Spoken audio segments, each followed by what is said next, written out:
सभी को नमस्कार। सभी का स्वागत है हमारे चैनल पे एक बार फिर से।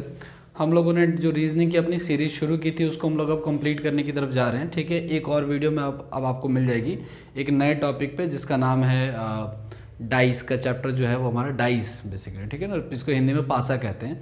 तो हम लोग टाइम ना वेस्ट करते हुए इस चैप्टर को करने की कोशिश करते हैं और मेरी बातों को सुन लेगा, ये बहुत जल्दी ये चैप्टर ख़त्म हो जाएगा। हार्डली 10 मिनट में चैप्टर का पूरा तैयार हो जाएगा किसी भी एग्ज़ाम के लिए।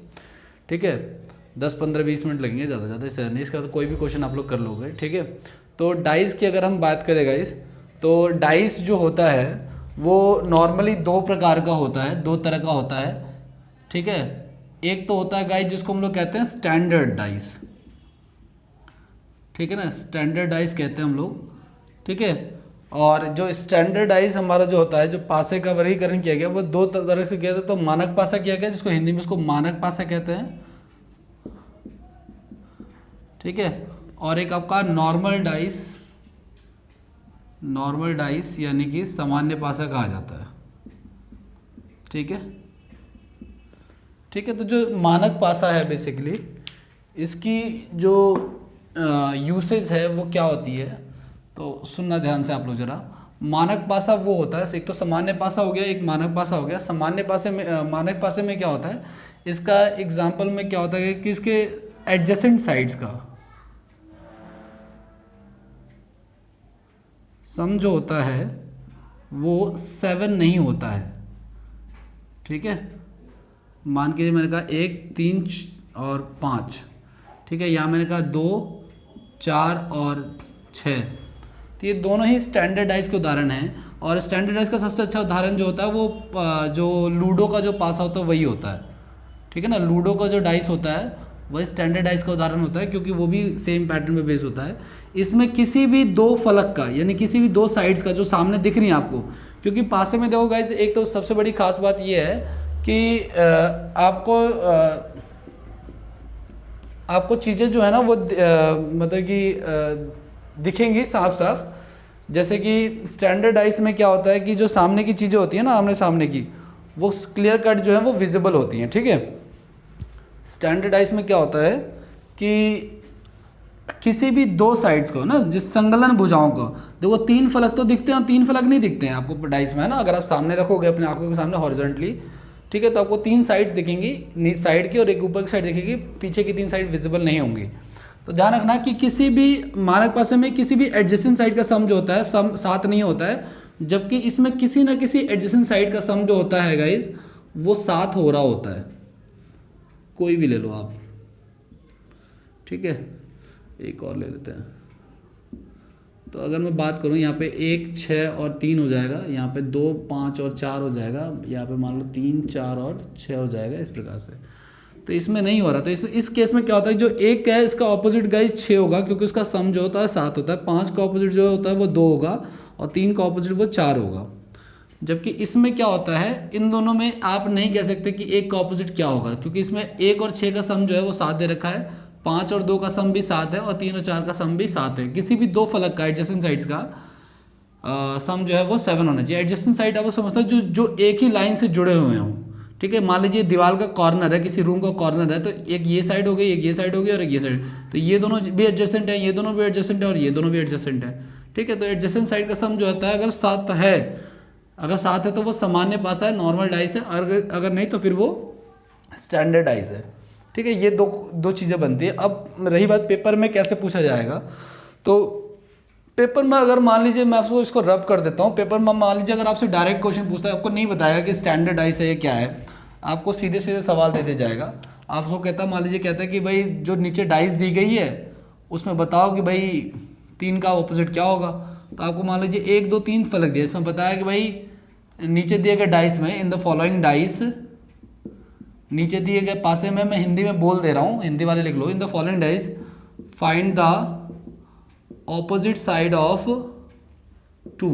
ठीक है, तो अगर आपको एक ही डाइस दी गई है तो इसका ऑपोजिट साइड आप कैसे निकालोगे। आपको पता है कि किसी भी साइड का सम जो है, किसी भी दो साइड का सम 7 नहीं बन रहा है जो विजिबल है, तो 2 का ऑपोजिट आप सीधे सीधे 5 कर दोगे, 3 का ऑपोजिट आप 4 कर दोगे और 1 का ऑपोजिट 6 कर दोगे। इसमें फिक्स होता है गाइस, ऑपोजिट साइड जो होता है वो फिक्स होता है। ठीक है, परंतु अगर ये तो अच्छा, इसमें आपको वो भी नहीं बताया कि ये डाइस कौन सी है। पेपर में आपको ये नहीं बताया जाएगा कि डाइस कौन सी है, ठीक है। अब क्या करते हैं, एक नॉर्मल क्वेश्चन लेते हैं हम लोग, ठीक है। आपको अगर मान लीजिए एक सिंगल डाइस देके पूछता तो आप इस प्रकार से कर सकते हैं अगर सम उसका नहीं है तो, ठीक है। और अगर हम दूसरे की बात करें, अगर हम दूसरे उसकी बात करें तो जो सामान्य पास से क्वेश्चन बनते हैं जो कि पेपर में पूछे भी ज़्यादा जाते हैं, तो आपको कोई भी ना 2 साइड दे देगा आपको, ठीक है। कोई भी आपको एक पासे के 2 साइड्स दे देगा या 3 साइड्स भी दे सकता है आपको। मैं चलिए आपको दे देता हूँ 3 साइड या 4 साइड्स दे देता हूँ, ठीक है। तो इसमें क्या होता है, जैसे 6 4 2 लिखा हुआ है, ठीक है, 5 3 4 लिखा हुआ है, ठीक है, 1 2 3 लिखा हुआ है और 2 3 4 लिखा हुआ है, ठीक है। आपसे इसने पूछा हुआ है कि भाई 2 के विपरीत क्या होगा, ठीक है। एक बात आप ध्यान रखना, आप लोग कभी भी किसी पासे में अगर आपको 2 फलक अगर सेम सेम नज़र आ रहे हैं, ठीक है, 2 फलक कैसे, जैसे इस पहले और दूसरे को अगर आप देखोगे तो इसमें कोई भी 2 साइड सेम नहीं आ रही, जबकि शायद हाँ, जैसे इसको और इसको देखोगे आप लोग, थर्ड और फोर्थ डाइस जो है आपकी, ये फर्स्ट डाइस है, सेकंड है, थर्ड है और ये फोर्थ है। थर्ड और फोर्थ डाइस में 3 यहाँ भी है, यहाँ भी है, 2 यहाँ भी है, यहाँ भी है, तो 3 और 2 अगर यहाँ और यहाँ अवेलेबल है तो ध्यान रखना, अगर कभी भी 2 फेजेस अगर सेम हो तो तीसरा अपने आप ही विपरीत हो जाएगा, यानी ऑपोजिट हो जाएगा, यानी कि एक का ऑपोजिट क्या हो जाएगा, 4 हो जाएगा, ठीक है। एक का ऑपोजिट क्या हो जाएगा, 4 हो जाएगा। और इसके अलावा अगर हम बात करें, एक का ऑपोजिट तो 4 हो गया, अब क्या और भी कुछ ऑपोजिट है वो देख लो आप लोग। अब तो कोई मुझे ऑपोजिट नजर आ नहीं रहा है, ठीक है। अच्छा, इसमें एक डाइस को देख के लग रहा है कि इसका योग देखो 7 बन रहा है, इसका तो ये क्या है, सामान्य पासा है। सामान्य पासे केस में गाइस अब तो ये क्वेश्चन आगे सॉल्व नहीं हो, क्योंकि आपको इस क्वेश्चन में बताना है 2 का ऑपोजिट क्या होगा, ठीक है। तो अब आपको क्या करना है, मैं आपको एक रामबाण का इलाज दे रहा हूँ। हर क्वेश्चन में हर उसमें ये फिक्स बैठेगा, 1-2 क्वेश्चन मैं आपको करके भी दिखाऊंगा। कोई भी आप 2 डाइस ले लो गाइस जिसमें एक फेज सेम हो, एक नंबर सेम हो, जैसे 6 4 2 5 3 4, तो इसमें एक नंबर 4 कॉमन है, ठीक है। अब 4 के बाद आपको क्या करना है कि 4 के बाद ये जो 4 के बाद घड़ी की दिशा में यानी क्लॉकवाइज जो है वो आप लोगों को ऐसे चलना है। 4 के बाद यहाँ पे क्या लिखा हुआ है, 6 लिखा हुआ है, और फिर 6 के बाद क्या लिखा हुआ है, यहाँ पे 2 लिखा हुआ है। सिमिलरली इस वाले में 4 के बाद 5 लिखा हुआ है, ठीक है, और इसमें लिखा हुआ है 3 लिखा हुआ है।